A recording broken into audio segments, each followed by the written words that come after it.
The road to becoming a winner, a champion, and I'll talk about it in the WFG context, is a lonely road.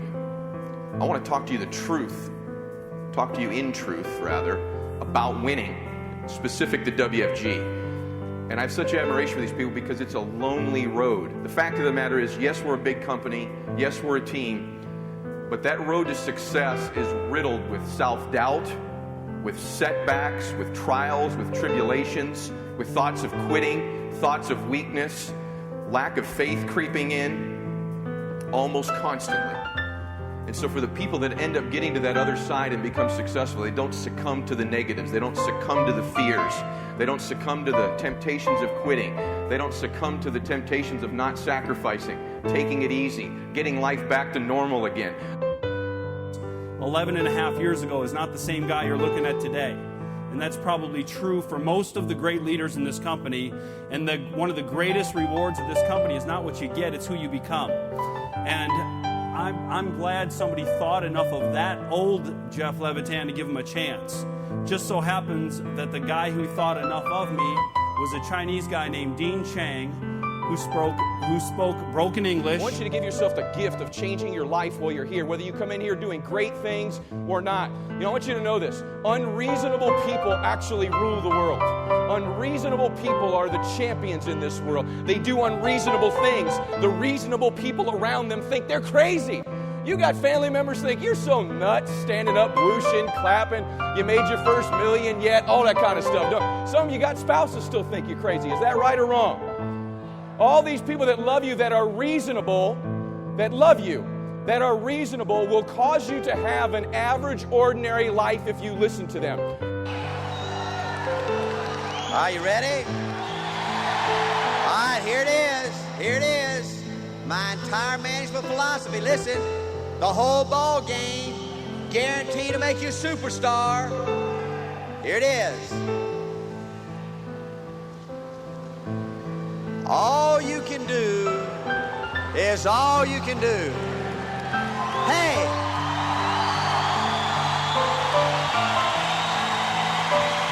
Hey! Is that brilliant? Listen. Now listen. Is that brilliant?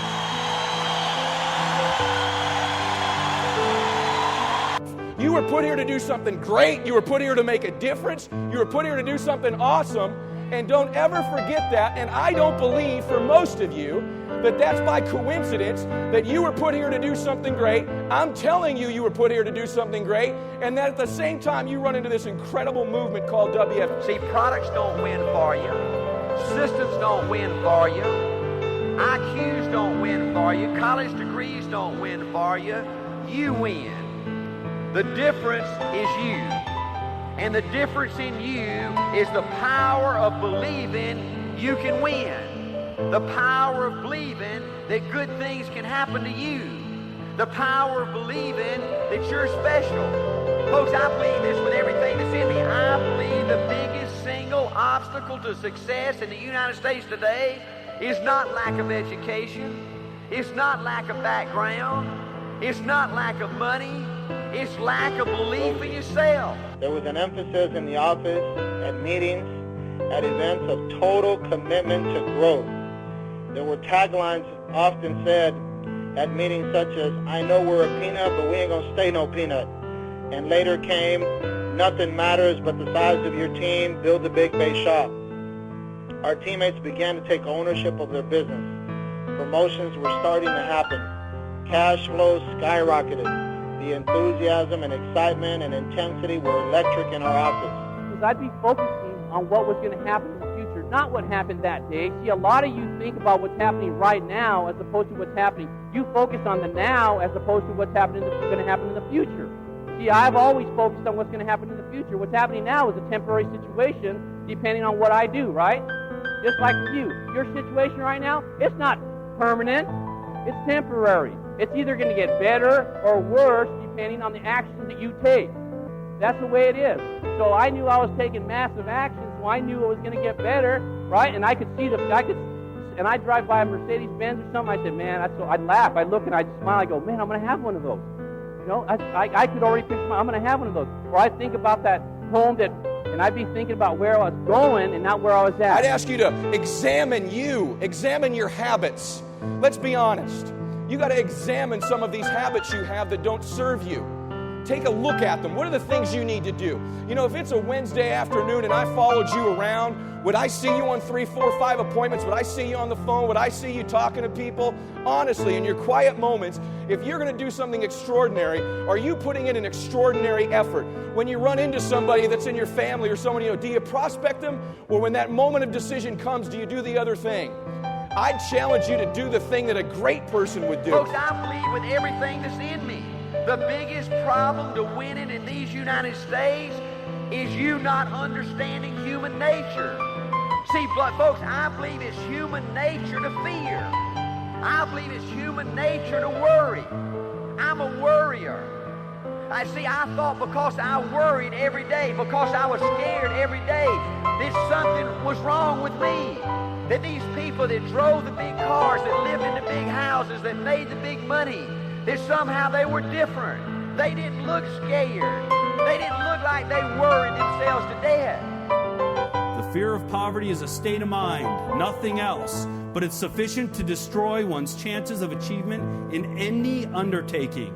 This fear paralyzes the faculty of reason, destroys the faculty of imagination, kills off self-reliance, undermines enthusiasm, discourages initiative, leads to uncertainty of purpose, encourages procrastination, wipes out enthusiasm, and makes self-control an impossibility. Do you know one of my goals? Before they plant me in the ground, I would like to be positive, totally positive, for one 24-hour period just before I die. Right now, as positive and powerful as I am, I'll get excited and I'll go for an hour or 2 or 3, and then I'll start worrying. I'll start fearing something. It's your ability to deal with that and not let it destroy you. Destroys the possibility of accurate thinking, diverts concentration of effort, it masters persistence, turns the willpower into nothingness, destroys ambition, beclouds the memory, and invites failure in every conceivable form. It kills love and assassinates the finer emotions of the heart, discourages friendship and invites disaster in 100 forms, leads to sleeplessness, misery, and unhappiness. And all this despite the obvious truth, listen to this, that we live in a world of overabundance of everything the heart could desire, with nothing standing between us and our desires except the lack of a definite purpose. Do you know it's easier to be negative than to be positive? Do you understand that? Do you understand, folks, you've got to work like stink to be positive? Do you understand the easiest thing in the world is to be negative? Folks, do you understand it's easier to be sad than happy? It took me years to find this out. Easiest thing in the world is to be sad. Easiest thing in the world is to be down in the mouth. Toughest thing in the world is to be happy. You've got to get relentless with your business for a period of time. I went from working hard to believing and being relentless. And I believe that's one of the things you've got to do. You got to get relentless with it. See, when you have a big dream, let me tell you up front that I promise you, like I know that I'm standing here, when you have a dream and you've decided you want to go do something, that a dream stealer or multiple dream stealers in many, many forms of what I call the adversary is going to attack that dream and attack you in very real, rational, productive ways and make every absolute effort they possibly can to steal your dream. They'll try to get you out of our business. They'll try to get you, if they can't get you out of our business, they're going to want to get you discouraged. The adversary, if you're a person of faith, uses discouragement as his nuclear weapon on taking dreams away from people. I made $855,000 that year. I was in the field out working the guys on base shop. You know why I was? Because I can talk to them. I say, listen, what are you doing? I'm making $50,000 a month, $40,000 a month. You make no money, and you wrote 2 sales all month. What the hell are you doing all month? What are you thinking about? When you go home and you talk to your wife, what do you say to her? When you get up in the morning, what do you think about? When you're looking in the mirror, how could you stand it? Get going, get to work. And I talk to people like that. Folks, my first 2 years in this business, I wanted to quit and go out and get a good job every day. My ego was crushed every day. Folks, do you understand now, before I sold my first plan, I was was a crusader. I just didn't go out and sell life insurance to make the money. I studied this stuff. When's the last time you really committed passion to something?